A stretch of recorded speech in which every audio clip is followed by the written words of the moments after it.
Hello, everyone. My name is Jessi, and we'll be going over my Clifton strengths, the worst, the best, and how to use them. Every leader has a unique set of strengths as well as a unique leadership style.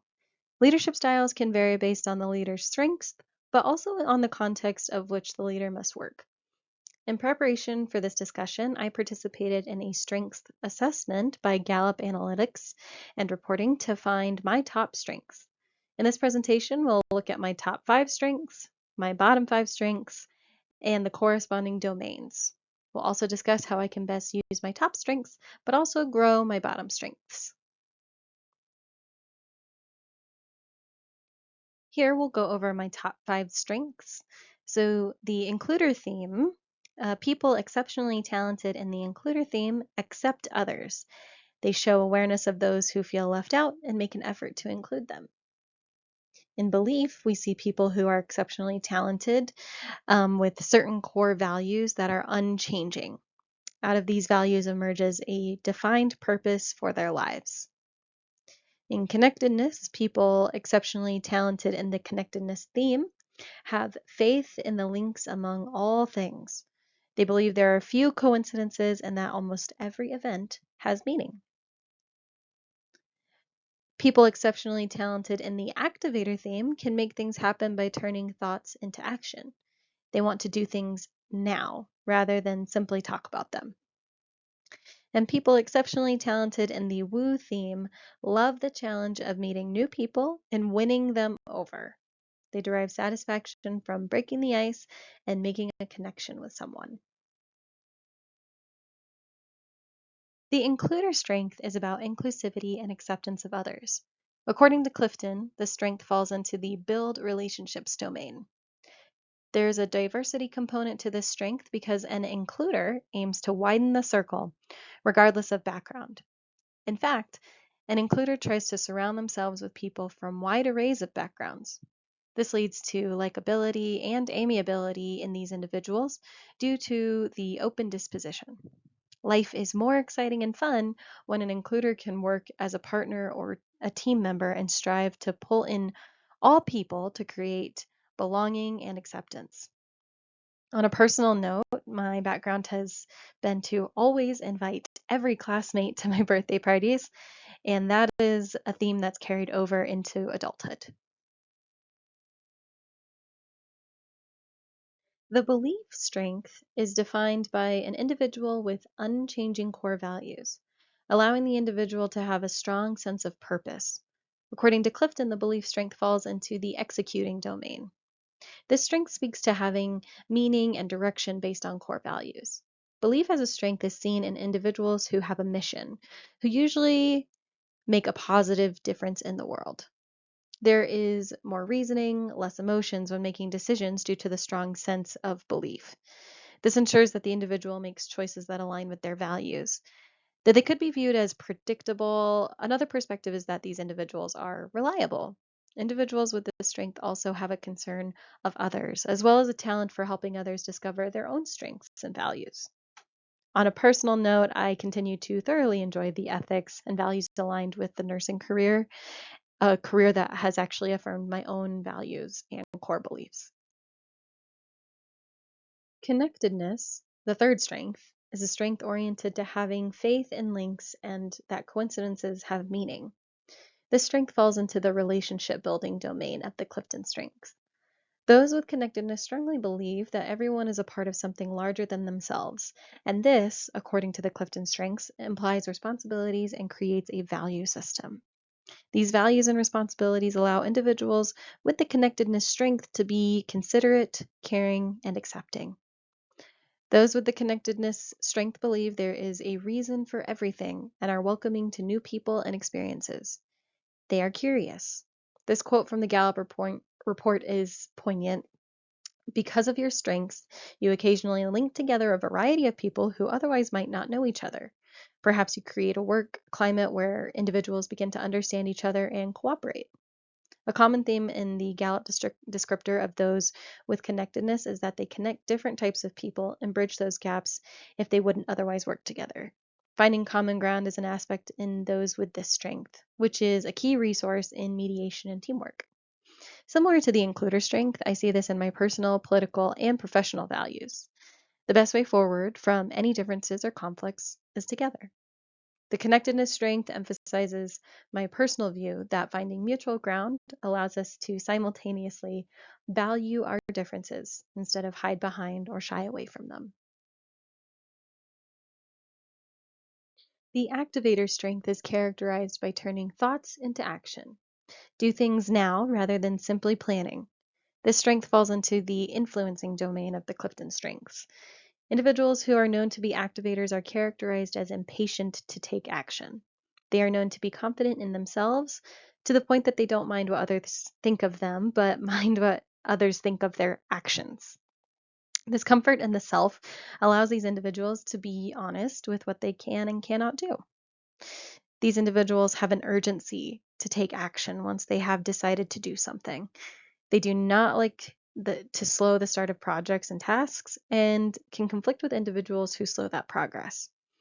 In this way, these individuals can be great solo performers in their work. On a personal note, I thoroughly enjoy completing tasks and goals, but often go at it with little planning. The activator strength is the energy strength, with an attitude of getting things done. My final strength is the woo strength. This strength derives satisfaction from breaking the ice and making connections.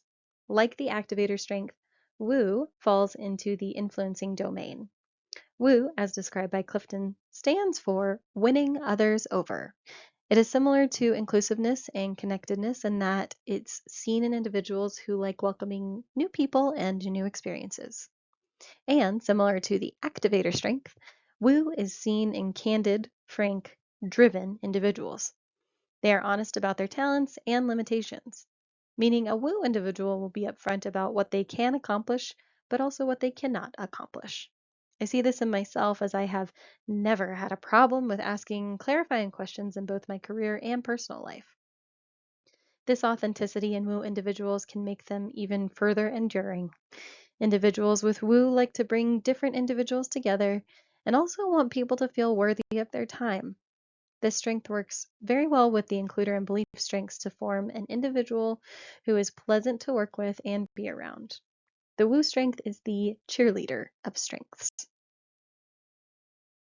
Pictured here and highlighted are my top 10 strength themes within the 4 domains. My top 5 strengths primarily fall into the influencing and relationship building domains. And as you can see, absolutely none of my strengths fall into the strategic thinking domain. So you can see here, most of my strengths fall into the influencing category, which is known as people with dominant influencing themes that take charge, speak up, and make sure others are heard.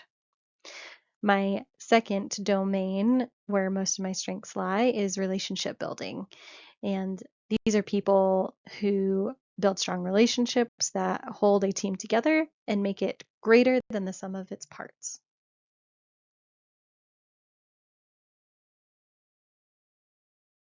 I find that my unique combination of strengths allows me to be a leader that works from a place of team membership.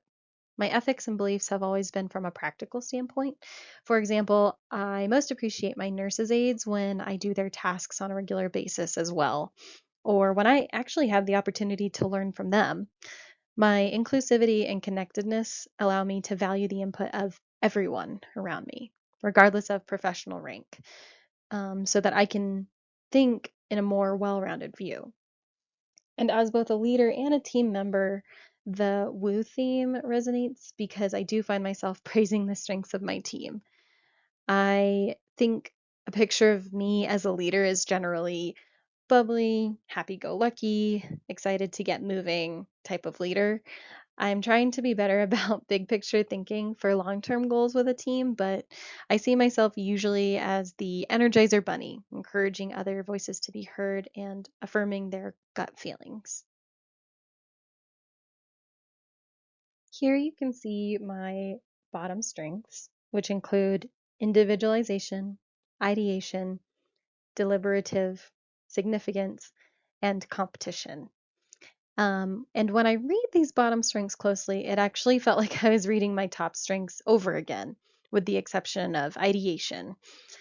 Individualization was very similar to connectedness, deliberative was very similar to belief, and significance felt very similar to woo. However, when these five are looked up as a group, I feel like the primary theme is one of executing the plan. So I'm lacking that. Um, Having conviction is one thing, but acting on it is another. I only had one strength out of all 34 in the executing domain, and none in the strategic thinking domain. And this aligns with what we talked about on the previous slide.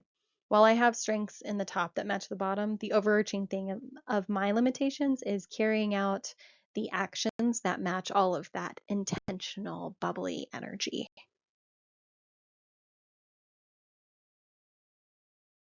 To improve my bottom strengths, the first step is already done, which is identifying them. One thing that Clifton recommends is looking at these strengths as limitations, but understanding that they can be used rather than avoided. The next step is self reflection. This can be done with journaling and reflecting on times in which the bottom strengths could have been used, attending ongoing education like leadership, or self reflection seminars, and can allow someone to become more attuned to their limitations and learn how to better incorporate them. But also reflecting on leaders who do prominently use these strengths can be helpful. That's why mentorship is a cornerstone in any career for both employee satisfaction and employee retention. Mentorship can be used by the nurse leader as a mentee or a mentor, and much can be gained. Having one on one guidance conversations from someone who is more like a peer allows for deeper, more authentic self reflection than when one is being evaluated by a manager or a supervisor. Mentorship can actually allow a person to learn what their practical limitations are and how to overcome those limitations. Listed here are my references for parts of the paper we wrote last week, as well as some references that I used to make this presentation today. I highly recommend checking out the article by Fletcher, Becoming an Effective Leader, in the Practice Nurse Journal. And I just want to say thank you for listening to my presentation today. I look forward to reading and listening about everyone else's strengths this week. Happy holidays!